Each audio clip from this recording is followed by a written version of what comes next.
Bienvenidos. Esto es Derecho al Detalle. Seguimos con el tema de la propiedad en condominio. Este es el tercer video en la serie y toca el turno a el tema de las cuotas para el condominio o a cargo del condominio. Hay diferentes maneras de referirnos a ellas. Hay algunas que se han generado sobre una base de confusión. Hay muchos detalles que te van a ser de interés. Quisiera poder decirte en qué momento vas a encontrar algún tema, pero es tan diversa la problemática que se presenta con las cuotas que solo espero darte un poco más de detalle. Empecemos por algunas cuestiones generales. ¿Por qué tenemos que pagar una cuota? Obvio, todos los condóminos de todos los condominios saben muy bien que de ella dependerá la buena conservación del inmueble. Como un propietario que es dueño de una sola casa, es el único responsable por cubrir todos aquellos gastos que sean indispensables para el mantenimiento, conservación o mejora de la casa. Las mejoras obviamente estarán sometidas al criterio de cuál es la necesidad o deseo de ese propietario. Pero lo que se refiere a mantenimiento, reparación, prevención, son cuestiones que resultan inevitables. Y bueno, lo entendemos cuando es una casa de un solo dueño y sabemos quién lo tiene que pagar. Sabemos que debe de tomar decisiones sobre su presupuesto, su capacidad de pago para verificar cuáles cosas tendrá que dejar en espera, cuáles son las de atención inmediata y cuáles son de gasto obligado a corto, mediano o largo plazo. Bueno, esta dinámica de responsabilidad frente a los gastos que genera la conservación, uso o aprovechamiento de un inmueble se van a ver reflejadas diferente en la propiedad en condominio porque los responsables serán tantos como número de condóminos existan. Y aquí viene un pequeño problema. Dice la ley o el espíritu de la ley reconoce que no va a ser fácil que se logre un acuerdo entre las cuotas a pagar si dejamos que todos los condóminos participen, sobre todo cuando son más de 10, 50, 100. Y entonces, dice la ley, la Asamblea General de Condóminos será la que resuelva qué se habrá de pagar por una cuota. ¿Cuánto se habrá de pagar? ¿Qué cubrirá la cuota?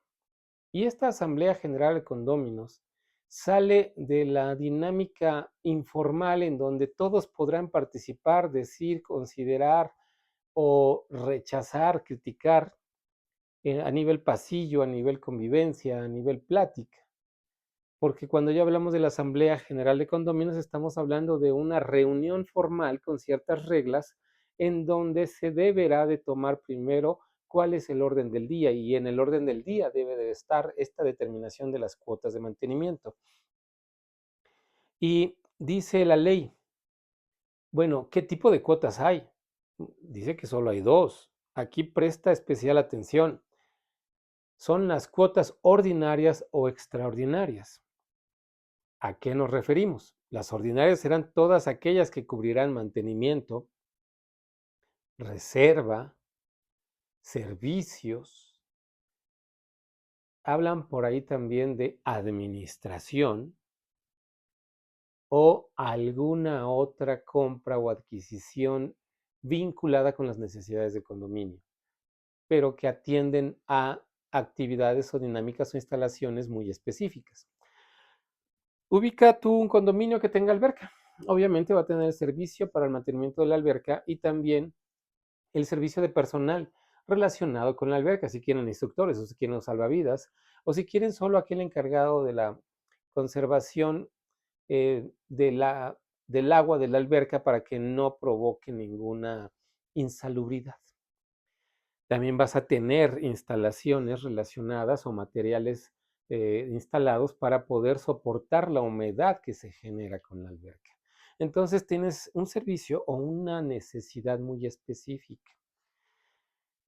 Puede haber muchísimas más, pero hay una muy común, el tema del servicio de vigilancia. Este servicio, pues obviamente ya se está generalizando en la Ciudad de México y en algunas otras ciudades como Querétaro, Puebla, porque se considera la misma zona de Toluca. Estamos todos considerando que mientras más resguardados estemos, mejor para nuestra tranquilidad. Entonces se contrata una compañía de seguridad con personal de ellos, pero que tendrán que estar interactuando con nosotros en una caseta de vigilancia que se debe de mantener en buen estado, con instalaciones apropiadas para poder controlar los ingresos o las salidas de personas. Este servicio es muy específico, pero debe de estar dentro de la cuota ordinaria, porque es un gasto diario de todo el tiempo. Es un servicio que debe permanecer todo el tiempo, 24/7. Entonces, ahí estaremos ante las cuotas ordinarias. ¿Cuáles serán las extraordinarias? Bueno, no me gustan estas cuestiones porque siempre reflejan un imprevisto, a veces siniestro, un siniestro o a veces alguna cuestión de impuestos o qué sé yo. Es algo emergente, algo sorpresivo, en donde la Asamblea General de Condóminos deberá de solicitar una nueva asamblea para ponderar cómo resolver el gasto que se tendrá que enfrentar entre todos. Porque es una afectación a todos. Entonces, eh, es muy importante que hablemos de estos dos tipos de cuotas porque nos va a resolver una problemática que se da en cuanto a cuál es el periodo de vigencia para estas cosas que se tienen que pagar, ¿no? Las cuotas ordinarias. Con mucha sorpresa me enteré de algún condominio que nunca había cambiado el monto de las cuotas, a pesar de ser de reciente constitución, 2014, y reacios los condóminos a hacer alguna modificación, no hicieron ninguna asamblea para poder formalizarla y sin embargo estuvieron pagando por ahí algunas cuotas extraordinarias que se daban sobre la marcha. No había una idea clara y resultó que no tenían ninguna modificación a la cuota ordinaria. Este es un caso que se pudo resolver básicamente, pero de una manera no tan tortuosa, no tan compleja como sería en un condominio, o un condominio, perdón, de más de 100 unidades de propiedad privativa, o donde las cuotas llevan más de 15 años sin actualizarse y no se ve ninguna disponibilidad de los condóminos para ajustarlas. Entonces, yo sí debo llamar la atención en este sentido. En el, consideren esto. Es el inmueble el que se estaría dañando si no actualizamos las cuotas de mantenimiento. Es la Asamblea General de Condominios la que debe de proponer una cuota que sea ajustada a la realidad, con criterios de prudencia y de relación directa costo-beneficio. No se trata de que la asamblea haga convocatorias y de que de pronto no estén todos los condóminos presentes para poder hacer algo indebido. Esto tiene una particularidad. Deben de ser costos que cubrirán las cuotas, pero después de haber sido reconocidos como necesarios, obligados, en una prudente necesidad de cubrirlos, no en una exageración o en un desajuste a la realidad o en un abuso. La sensatez es la que debe predominar en la actualización de las cuotas para eh, la conservación del inmueble. Hasta ahorita he tratado de abstenerme de decir las cuotas de mantenimiento, la cuota de administración y la cuota de fondo de reserva, porque estas no son cuotas. Eh, Aquí debemos de diferenciar porque la ley tiene un planteamiento en donde a mi parecer, se está tomando un criterio erróneo. una interpretación errónea. Voy a decirlo en forma muy concreta y después lo voy a explicar porque me interesa que quede claro para todos los condóminos o para todos los condominios en la Ciudad de México, por lo menos. Dice la ley que la Asamblea General será quien determine el esquema o la forma en cómo se aplicarán las cuotas. Al decir esquema, también está hablando cuáles serán las bases para determinar lo que cada condomino deberá de pagar. Y no pone limitantes. Debe ser considerado para esta interpretación que si existiese una prohibición para hacer las cosas en forma diferente, esta prohibición debe ser expresa. La ley no contiene prohibiciones expresas para que la asamblea determine las cuotas. Sin embargo, operativamente hablando, la asamblea, como te acabo de decir, debe ser sensata para determinarlas. Y punto y seguido después, o algo así, después de haber hecho una pausa en la redacción, dicen, salvo aquellos condóminos o condominios, corrijo, salvo aquellos condominios de interés social o populares. Y después de esto indica la necesidad de fijar fondos de mantenimiento o administración, de reserva y de gastos extraordinarios. Es decir, primero reconocemos la regla general, la Asamblea General de Condóminos tiene que determinarla. No hay prohibiciones para ella, no hay limitantes. Se entiende que van a hacer algo prudente por sentido común. Pero cuando hay una salvedad, solo hay una propuesta, no una imposición. No dice que todos los condominios tendrán que fijar esos fondos.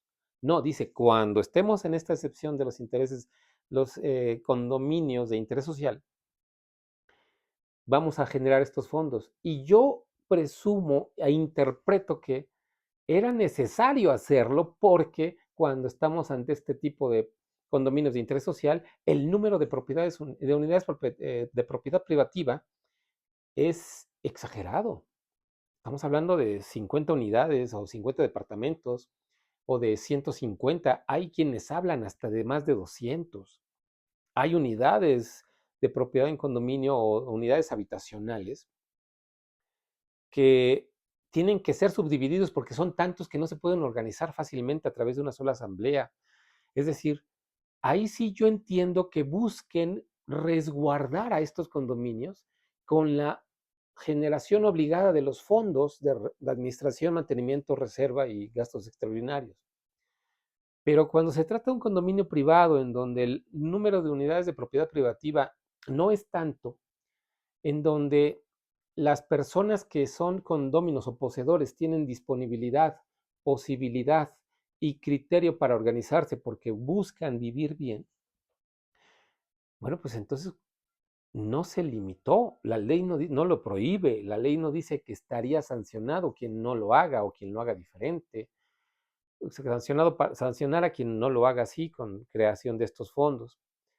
Pero después de que yo estoy leyendo esta parte y que leo que por un lado habla de las cuotas como regla general de la Asamblea General de Condóminos y por otro lado en la excepción de los de condominios de interés social para que fijen algunos fondos, resultó que hay quien leyó desde hace años y que insiste en que así debe de ser, y esto lo escuché aún de la autoridad administrativa para atender las cuestiones del condominio en la Ciudad de México, en donde señalan que si algún condominio fija una cuota que no corresponda a estos conceptos o la fije sin tomar en cuenta la cantidad de proindiviso que le corresponde a cada condomino, se tendría que modificar o ajustar la cuota. Y veo cómo este criterio está también aplicado en otros condóminos en forma espontánea. Pero no estoy de acuerdo con ello porque ¿dónde quedó la libertad de contratación? ¿Dónde quedó la necesidad de que si la ley va a prohibir algo lo tiene que hacer en forma expresa? ¿En dónde quedó la oportunidad que tiene la Asamblea General de Condóminos para tener una asamblea en donde sí posiblemente asistan todos los condóminos y todos autoricen la cuota sin que la fijen sobre la base del proindiviso y sin que la cataloguen solo sobre gastos de administración o mantenimiento, sino sobre algún otro concepto? O sin generar los fondos estos.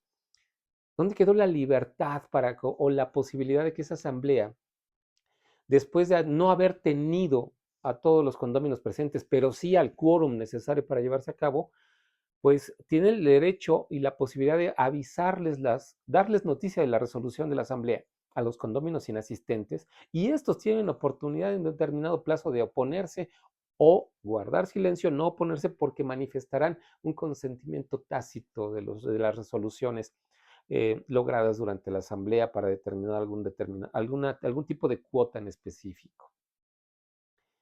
Todos estos elementos son muy importantes porque la asamblea termina siendo un acto jurídico que exige del consentimiento, y este consentimiento tiene reglas muy claras para ver cuándo se puede llevar a cabo o emitir en forma fehaciente o suficiente como para considerarlo como dado, como existente, como debidamente otorgado. Y con la mano en la cintura, algunas personas deciden quitarlo, deciden cambiarlo sustancialmente. Un ejemplo de esto serían los costos del servicio de vigilancia, el servicio de jardinería o el servicio de limpieza. Son servicios que benefician por igual a todos los condóminos.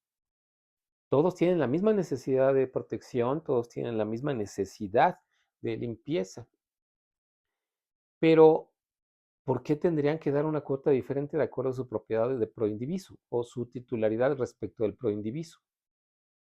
No veo razones para que se diferencie. Y sin embargo, en la práctica hay quienes lo hacen. Entiendo que esta interpretación puede generar ruido, pero yo me atrevo a decirles a todos los administradores de condominio, a todos los condóminos, que no se sientan limitados en cuanto a determinar las cuotas y no se sientan, pues, obligados a seguir un criterio que podría complicarles el camino. Otro ejemplo, una persona que se acercó a pedirme asesoría me decía, es que aquí estamos fijando la cuota por el proindiviso, pero todos damos la misma cantidad. Es una contradicción sustancial. Es decir, el mismo proindiviso no está entendido. O el proindiviso es igual en todos lados, en todos los condóminos, y no tiene interés alguno, o no genera ninguna complicación referirnos al proindiviso, porque prácticamente solo se tiene que fijar una cuota igualitaria. Es decir, el proindiviso es y no es un referente. Cuando se trata de contratar un seguro o cuando se trata de reconstruir el condominio por algún desastre, bueno, pues entonces sí se tiene que fijar el proindiviso porque todos tienen un derecho diferente y una obligación diferente. Pero bueno, hasta ahí lo dejo. ¿Cuáles son las cuotas? Las que cada condominio decida por necesidad. ¿Cuáles son las necesidades de fijar el proindiviso? Depende de cada condominio, depende del servicio, del tipo de necesidad que se cubra, para fijar o reconocer si el proindiviso es importante. Entonces, lo que debo dejar como conclusión, el proindiviso no siempre debe ser la base para fijar las cuotas no tienen por qué fijarse en los fondos que se consideraron para los condominios de interés social o populares. Eh, Algo más sobre las cuotas es cómo cobrarlas. Es muy sonado en la práctica el tema de los morosos o de los condominios que no logran cubrir sus cuotas en forma puntual. Se habla de que dos o más cuotas mensuales ordinarias o una extraordinaria ya hará que se considere ese condominio como moroso. Los efectos son operativos, si es moroso, no podrá convocar asamblea, tendrá voz más no voto, y tendrá que también reconocerse que hay derechos para los morosos. Primero, no se trata de decir no ha pagado y ya es alguien moroso, no, se trata de ver qué se ha hecho para lograr el pago de las cuotas. Se trata de la gestión de cobro que debe estar a cargo del administrador y del comité de vigilancia. Esta gestión debe de hacerse constar de la mejor manera posible. Puede ser a través de grabarlo, puede ser a través de un documento por escrito, firma de acuse de recibo, puede ser a través de medios digitales, correos electrónicos o mensajes. El tema es que debemos de crear un sistema de cobro idóneo de acuerdo al perfil del deudor para que se pueda hacer constar a través de los medios escritos o virtuales o digitales, con los que se tendrá la posibilidad de seguir algunas de las vías legales. La primera que se da es la de la autoridad administrativa. En la Ciudad de México está la Procuraduría Social, quienes pedirán conocer cuáles fueron las formas de la gestión de cobranza para poder validar la necesidad de iniciar un procedimiento de cobro a través de la PROSOC. Esto es idóneo, pero es más importante tener el proceso de gestión de cobro diseñado correctamente para cada deudor porque podría dar algún beneficio en cuanto a modalidades de pago. Aquí me voy a detener. En ninguna parte la ley impide que se haga una dación en pago, ¿eh? En ninguna parte la ley impide que la Asamblea General no dé algún beneficio a los morosos, sino todo lo contrario, la ley permite a la Asamblea General dar beneficios a los morosos, no limita los beneficios. Y ahí se habla de alguna mora, alguna, mm, digamos, prórroga para el pago, algún descuento en intereses. Es decir, hay muchas opciones. Hay quienes hablan de una prestación de servicios directamente del condominio amoroso para poder cubrir esas deudas. Y bueno, puede ser viable, pero dependemos de lo que sepa hacer el condominio para poder verificar si lo necesita el condominio en sus aspectos generales o de operación.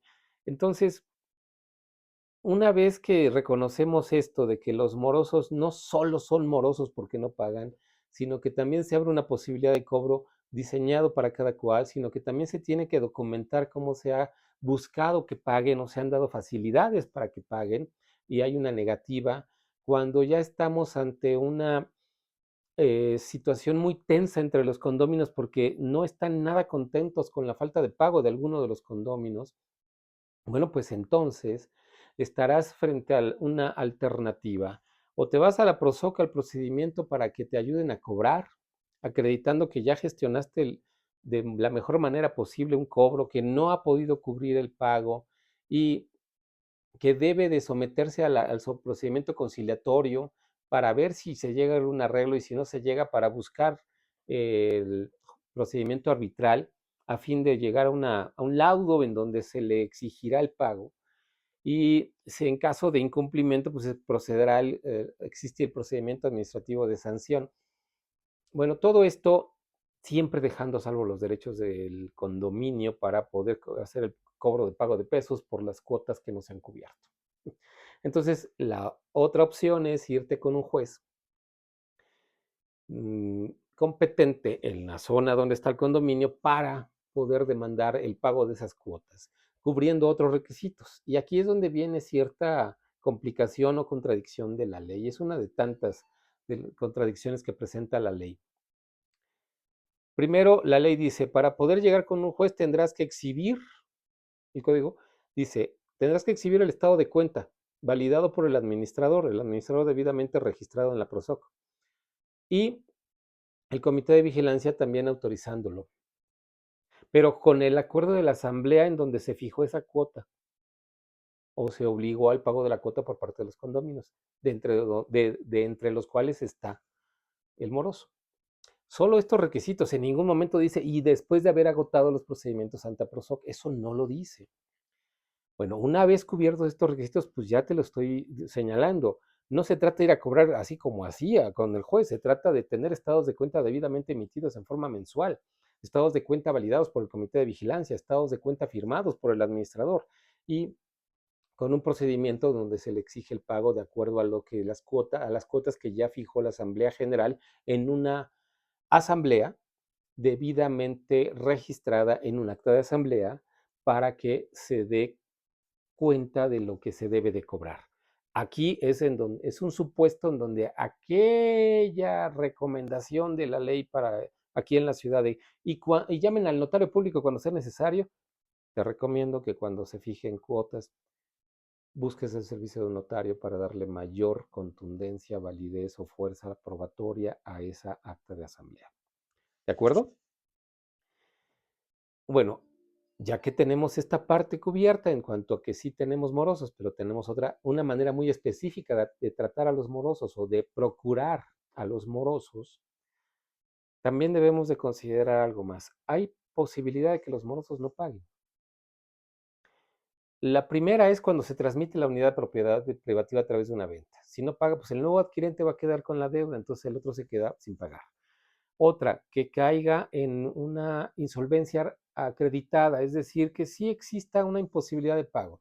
Es muy difícil que se dé esto a mi parecer, siempre que la unidad de propiedad privativa no esté afectada por algún gravamen o por alguna cuestión de embargo o de hipoteca o algo por el estilo que impida el aprovechamiento de la misma, pues el condominio siempre va a ser solvente, pero puede suceder. Y esto lo tendrá que acreditar cada moroso. Tiene que decir por qué está acreditada su situación de insolvencia.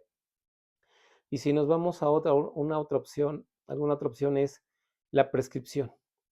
Resulta que por el simple transcurso del tiempo ya se perdió el derecho para cobrar. Y esto solo refleja una cosa, un error de administración garrafal. No es fácil administrar, no es fácil tener este estado de cuenta al día, pero un equipo debidamente integrado de contadores, administradores, abogados o una persona de cada profesión, además de alguien especializado en mantenimiento, te podrían dar o le podrían dar al condominio una atención idónea para evitar que la prescripción se presente o se dé como opción para el no pago. Hasta aquí es en donde me quedo con la descripción más a detalle de las cuotas del condominio. De alguna u otra forma, no es una cuestión simple. Hay cuestiones teóricas, hay cuestiones procesales o jurídicas, hay cuestiones administrativas, hay cuestiones operativas, hay cuestiones de convivencia que cuidar. Y con esto cierro. No se trata de ajusticiar o condenar o segregar al condominio moroso. Se trata de verificar qué es lo mejor para toda la comunidad de condóminos. Y ahí necesitas una asesoría apropiada. No se trata de nada más hacer ejecutable al ejecutable. Nosotros en Consorcio de Administración Inmobiliaria ofrecemos este tipo de servicios especializados en forma integral. Somos profesionistas y podemos brindarte respuestas. Cualquier duda, puedes consultarme. Soy Osvaldo y soy abogado.